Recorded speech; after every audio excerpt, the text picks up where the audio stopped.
Ahoy! We have some extremely time-sensitive news. You need to do these things very quickly if you want to benefit from them the most. The patch for this is announced for 11 p.m. PT, which is 6 hours from when I'm recording this, so maybe 5.5 hours from when you're seeing this video if you're seeing it early. What we're going to see here are changes to trading as well as to farming resources for yourself, which are very, very important if you want to get any good gear at least. Now, I will say this beforehand, before we get into these changes that we're going to look at in just a second. If you support me on Patreon, then you are probably very prepared for this already. And I'm going to plug my Patreon here where I post early trading tips, because I've given tips for some of these things before the expansion even come out, and then for others like over the last weeks. So yeah, that's a good place to go if you want to be informed and be ready, because I'm going to probably make some good gold off this patch. So the first change here is the Golden Scarab crafts. What you see here is an entire overhaul of everything in terms of how trading is going on at the moment, right? Because trading is currently very bottlenecked by chromatic seals. And now the Golden Scarab crafts will no longer require chromatic seals. There is no specific statement about named items here. I am very certain that based on how everything is worded, named items will still require chromatic seals, so chromatic seals will still be used for named item crafting and for artifacts. So they are not useless, you will probably still need them, especially with your gear that you get from this patch. We'll get to that in a second, that's also being changed. So there is definitely purpose for those still, but they will not be needed for the Golden Scarab crafts where you just lock your 2 perks and go for a third random roll, which wasn't really like the main issue why most people were buying these every single day. Instead, the recipes will now require 3 Golden Scarabs instead of 1. So this will obviously massively affect the Golden Scarab market. And then the recipes along with that will also require 1 matrix that matches the item type. For the armor matrix, that is armor or bags. For the weapon matrix, that's weapons or tools. And for the jewelry matrix, you get jewelry, obviously.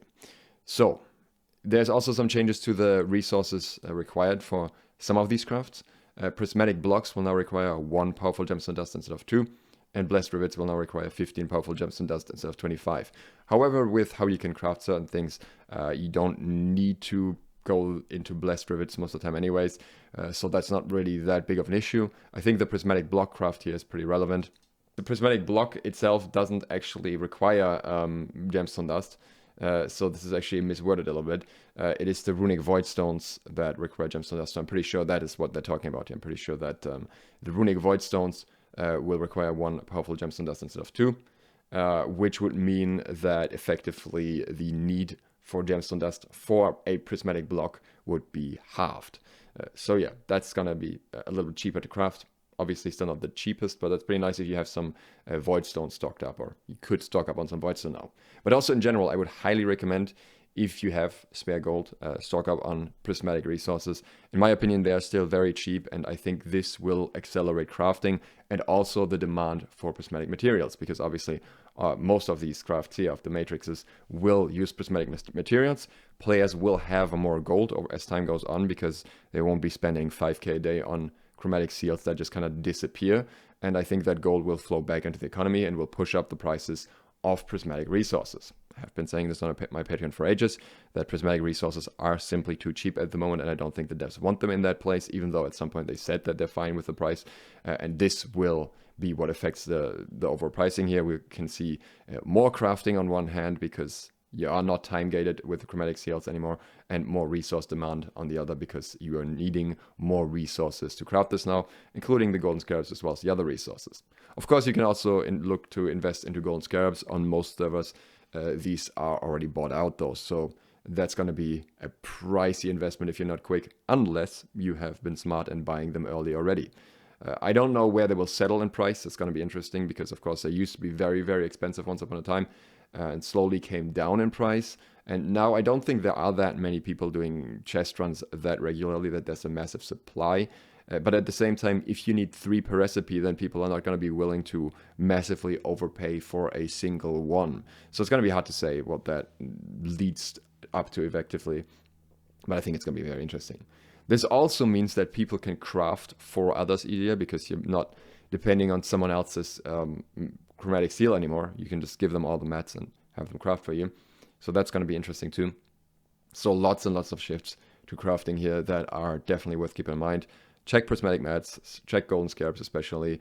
And there are also certain other resources that could be considered in this context, like Gemstone Dust, for example, like the lower tier resources that lead to any of these crafts, be that Obsidian Voidstone or be that any of the other like old tier 5 resources, because some of them are harder to get them on because certain resource nodes are not spawning, large ones apparently.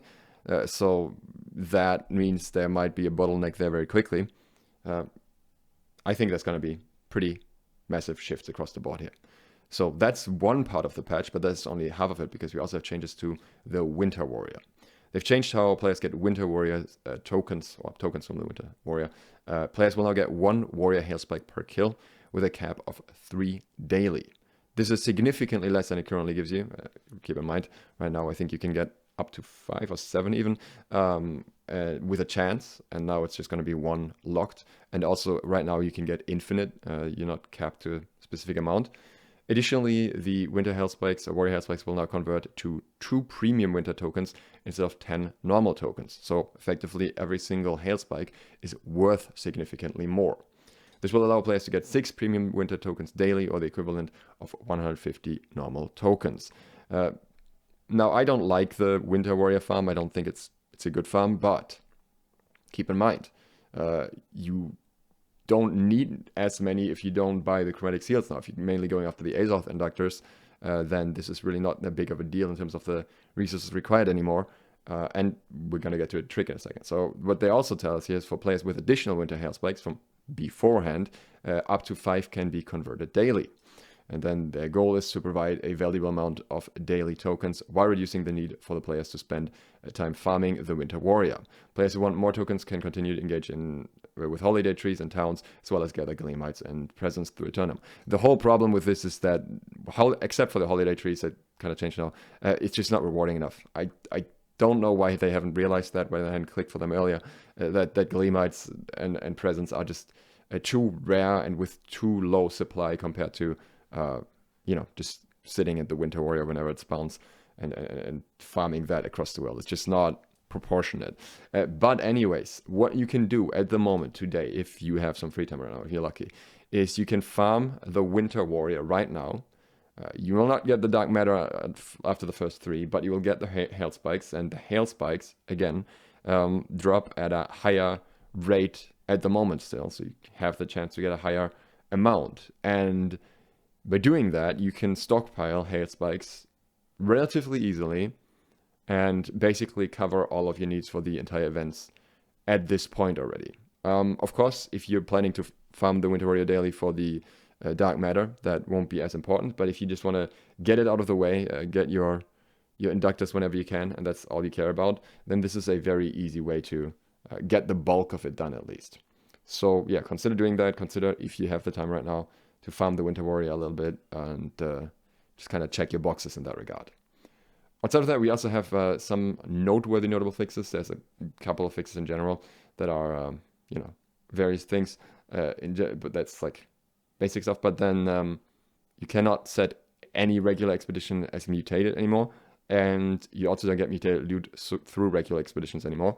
And also the Frigid Dawn armor from the new expedition with the Enchanted Ward and limited version can now be upgraded at the Gypsum's Kiln. So that was actually a pretty quick fix. You actually get value out of that now, which is pretty good. There's also some new Prime Gaming loot. Here we got some SLOTH, 50 Dark Matter, 5 Gypsum Orbs, which are, I guess, going to be relevant now for all the matrixes and stuff. Verdant Highbed, Round Standing Lantern, and a powerful proficiency boost. Not really anything major relevant here in my opinion. Unfortunate, unless you're like after the furniture, I guess. But yeah, that's all the changes we have. Overall, interesting patch. I do think in the long run this is better for the economy because it means people are not sinking 5k gold into nothing per day, and instead we're going to see more trade going on again, and people will have gold and will use that, and crafting will go up. So I would say that in general these are probably good changes for most of us. Again, if you have a massive amount of Chromatic Seals hoarded, of course you can craft with them right now. You can get rid of them today before the patch if you want to. But if you are planning to upgrade artifacts, and if you're planning to upgrade named gear over time, then there's no reason to rush that. I'm just gonna, I have like 20 plus at the moment. I'm just gonna keep them. There's no reason for me to shred them all when I can just use them for name crafts. So yeah, up to you how you want to use them. But I just wanted to let you know as quickly as possible.